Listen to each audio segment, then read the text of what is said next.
Example problem 3 reads, a thin film of mystery fluid is formed on a device like that shown in figure 13.2.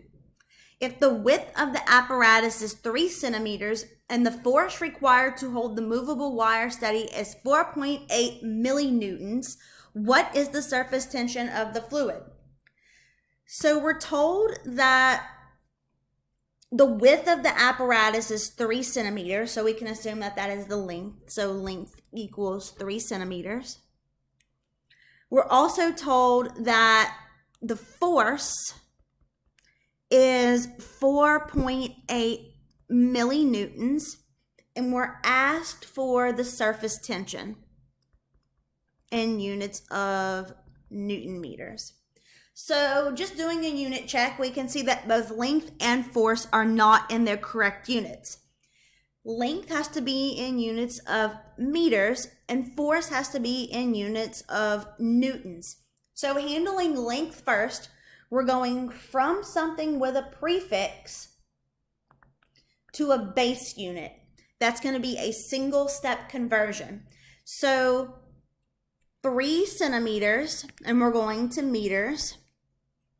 Give the multiplication symbol, draw your division bar, bring centimeters down to cancel, and meters goes on top. You give the 1 to the thing with the prefix, which is centi, and the metric system constant 1 times 10 to the minus 2 to the base unit, which is meters. And so centimeters cancels, and you're left with meters. In your calculator, you will write 3 times 1e to the minus 2. So putting that in our calculator, 3 times 1 second e to the minus 2.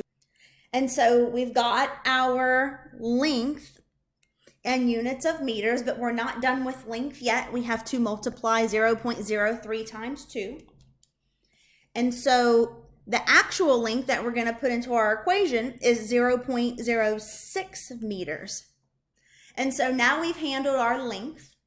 We need to go ahead and handle our force now. So newtons is treated as a base unit because newtons is a base unit in this particular problem.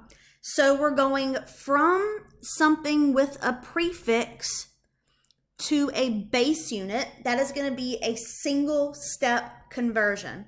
So 4.8 millinewtons.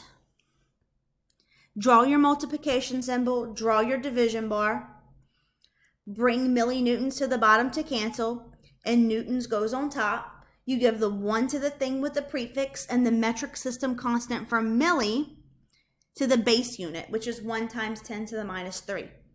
Millinewtons cancels, and you're left in the base unit newtons. So in your calculator, you'll write 4.8 times 1 times 10 to the minus 3rd.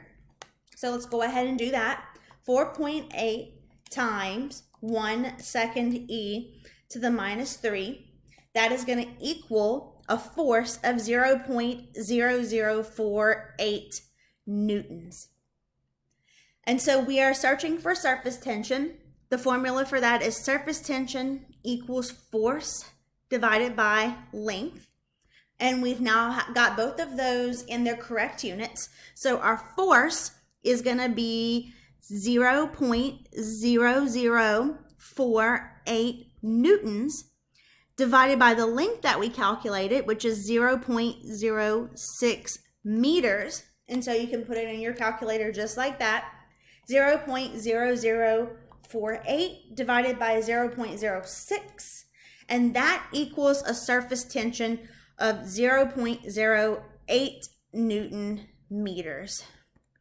Thanks, and let me know if you have any questions about example problem 3.